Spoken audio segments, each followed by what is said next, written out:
agak berbeda apa kata redaksi kita kali ini. Ya. Kita akan menyoroti bagaimana Indonesia persiapannya nanti menuju duel lawan Jepang. Kemudian Rabu, juga kemarin juga kita berhasil, beberapa hari lalu ya, kita juga berhasil menggogolkan ini Vietnam 1-0 walaupun tipis ya, Vi ya. Tapi harus bisa diapresiasi Kita juga. say thanks to Asnawi juga ya kayaknya ya. Dua orang sih sebetulnya yang dijatuhkan di kotak penalti dan Asnawi. Oke, bersama kita pagi ini sudah ada Wakil Pemimpin Redaksi TV One, Bang Lalu Mara Satria Wangsa. Selamat pagi, Assalamualaikum. Selamat pagi, Assalamualum Bang. Waalaikumsalam. Ini luar biasa ya, kita melihatnya ya. Deg-degser, di menit pertama sudah langsung nyerang ya. Menit 42 tuh, Ti. Menit pertama kan sempat ada penyerangan juga ya, walaupun betul. juga tidak berhasil begitu ya. Tapi kemudian akhirnya 1-0 Bang, bisa bernafas lega kita. Bagaimana Anda melihatnya? Catatan Anda. Terima kasih. Dan ini apa yang dicapai oleh STY ini adalah memutus mata rantai karena sebelumnya kita 2 kali kalah dan 2 kali seri. Dan STY selama ini selalu gagal mengalahkan Vietnam. Ya. Kali ini pecah telur. Ya. Telur nih. Dan kita harus apresiasi. Tapi euforianya jangan berlebihan.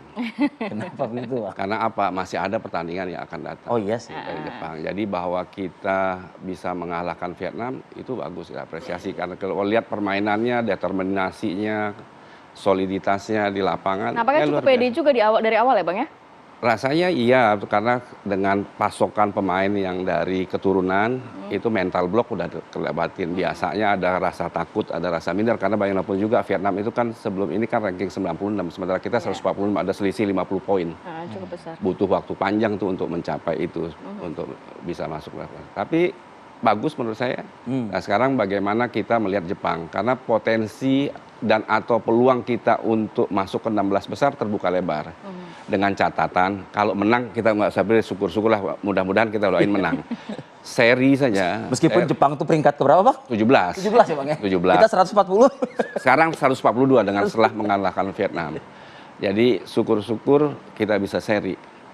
Dan kalau toh misalnya kita kalah dengan selisih margin goal tipis, dengan catatan grup lain juga, grup lain di grup F atau E itu tidak seperti di grup kita, kemungkinan besar juga bisa lolos. Dan bisa lolos ke 16 besar. 16 besar. Oke. Nah, tapi saya ingin kembali lagi bawa Bang Mara nih, Wapemret kita, untuk ke lapangan kemarin itu ya Bang ya. Blended naturalisasi atau keturunan tadi yang Bang Mara katakan, dengan Asnawi CS gitu ya misalnya ya. Bagaimana sih Bang kira-kira Bang?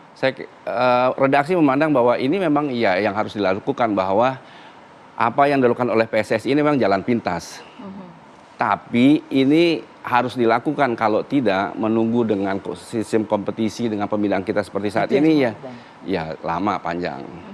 Jadi satu jalan pintas ini tentu kita juga tidak bisa mengharap hasil yang instan, karena tim sepak bola itu bukan mie instan juga yang 5 menit bisa kita makan.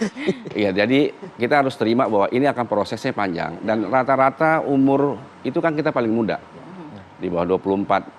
Dan karena itu potensi kedepannya sangat cerah menurut saya dengan masuknya pemain-pemain keturunan dan atau naturalisasi ini.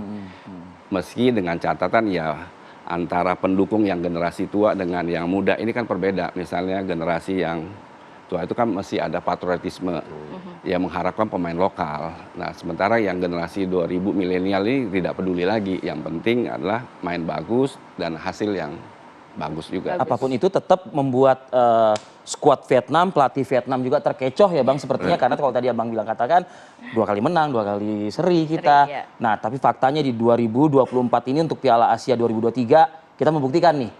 Bahwa naturalisasi yang dikocok dengan pemain lokal kita ya di blending itu faktanya Vietnam juga ketar-ketir juga. Vietnam sekali kita menang dengan Vietnam langsung kita kirim pulang Vietnam pulang. Betul Bang. Langsung koper dia Bang. Angkat pulang.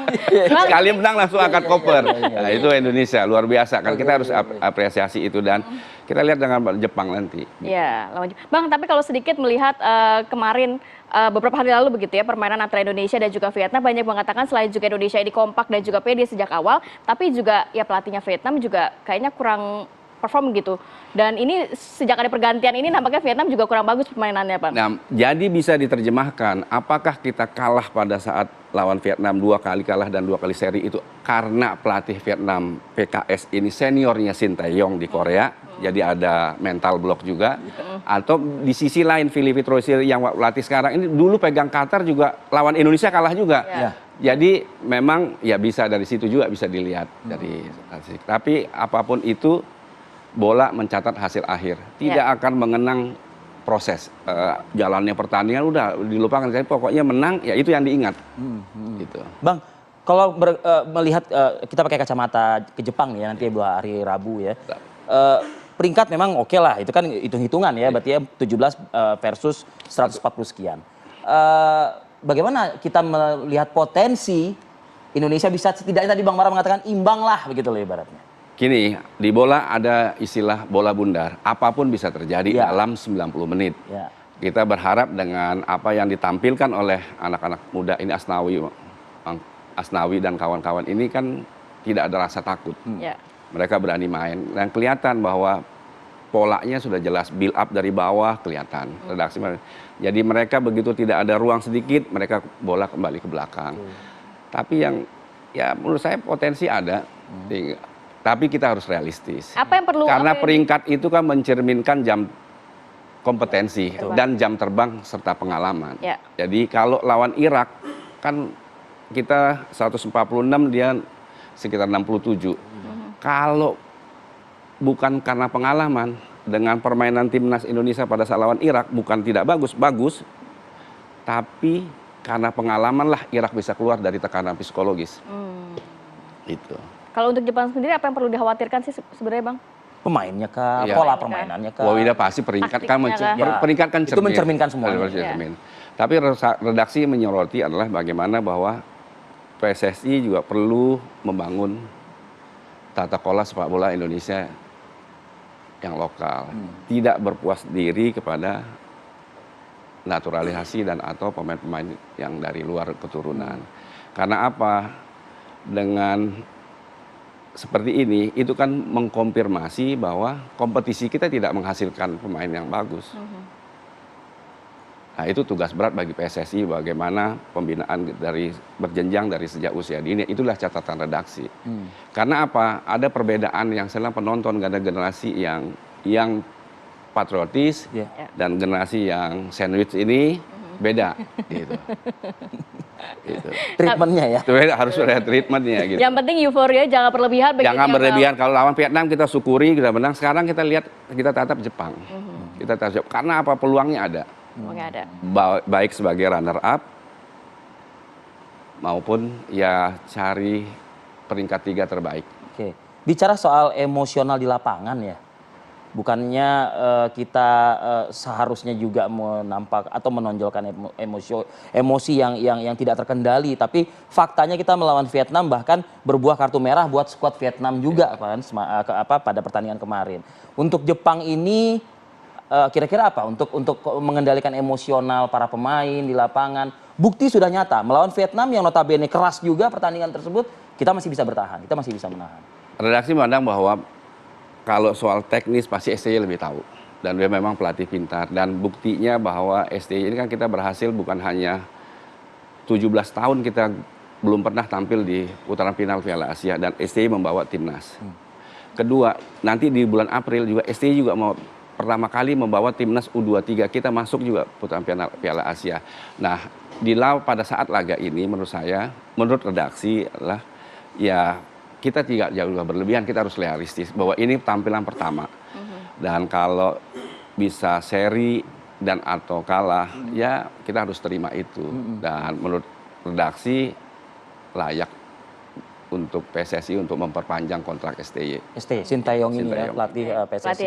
Tapi wajar tadi saya mengedepankan pertanyaan itu Bang, karena kan biasanya di sebuah skuad itu kalau misalnya banyak sekali naturalisasi dengan background yang biasa bermain di kualitas profesional ya di luar negeri sana begitu ya, khawatirnya ya agak susah mengendalikan emosi dan lain sebagainya. Kan bola sekarang sudah universal. Bahwa di kita pun kompetisi kita kan banyak pemain asing. Jadi lingkungannya sudah terbiasa. Lingkungan terbiasa. Mungkin yang sekarang ini adalah bahasa pengantarnya bukan lagi bahasa Indonesia. Ya. Nah itu kita nggak tahu nih pendiri PSSI gimana melihat ini bisa nangis-nangis apa tidak. Nanti terbelah lagi Bang, ada yang generasi tua, ada yang generasi muda Bang. Tapi ini sebenarnya Indonesia kalau nantinya memang lolos, perjalanannya juga masih cukup panjang ya Bang? Panjang, kemungkinan kalau kita lolos sebagai misalnya yang terburuk adalah peringkat 3 terbaik, kemungkinan kita akan menghadapi Australia atau Qatar. Tuan rumah. Dan Tapi itu berat ya? Lolos saja udah bagus, dan dengan masuk putaran Piala Asia aja sudah menurut saya Udah luar biasa udah ya? bagus, karena 17 tahun kita tidak. Betul. 17 tahun. Terakhir itu. Dan itu harus diapresiasi. Ya. Meskipun dengan cara Naturalisasi jalan tadi pintas. ya. Gitu. Oke, ini apa kata redaksi kita pada hari ini? Tapi nggak afdol juga kalau sudah ada Bang Lalu Mara Satriawansa ya. Ya, kita nggak. Kita nggak spill dikit Bang. Nanti malam Bang. Oh jangan lupa. Nah itu dia. Jangan tuh. lupa bahwa nanti Debat. malam TV One akan menyiarkan secara langsung panjang sejak pukul 16.30 pradebat membahas soal debat Cawapres ini. Selanjutnya dengan debat, habis pasca debat pun akan dibahas oleh Akan dibahas juga. narasumber yang memang kompeten Ya. pada bidangnya. Dari Kita berharap bahwa debatnya akan menarik. Ya itu dia.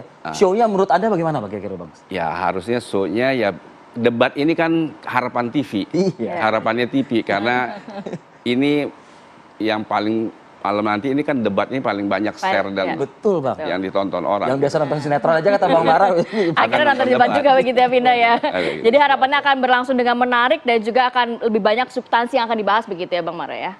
Iya harusnya begitu. Harusnya seperti itu. Harusnya bahwa bagaimana bahwa masing-masing cawapres itu menunjukkan bahwa mau dibawa kemana Indonesia ke depan. Ya. Dari sidang energi dan pangan dan sebagainya topik bahasa. Oke. Baik. Terima kasih banyak Bang Terima Mara. kasih. Terima kasih. Sudah membahas Wakil bola dan redaksi spill kami. sedikit soal debat nanti malam begitu ya.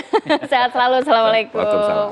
Dan juga squad kita, Ya. Garuda Merah Putih kita yang nanti hari Rabu juga berlaga ya melawan Jepang. Jepang. Semoga semua tetap diberikan performa yang optimal. Amin. Kita juga nanti akan melihat bagaimana komentar netizen. Nah, Melihat ini persiapan debat nanti malam, apakah banyakkan positif atau negatif ya. Sesaat lagi tetap bersama kami di Apa Kabar Indonesia Pagi.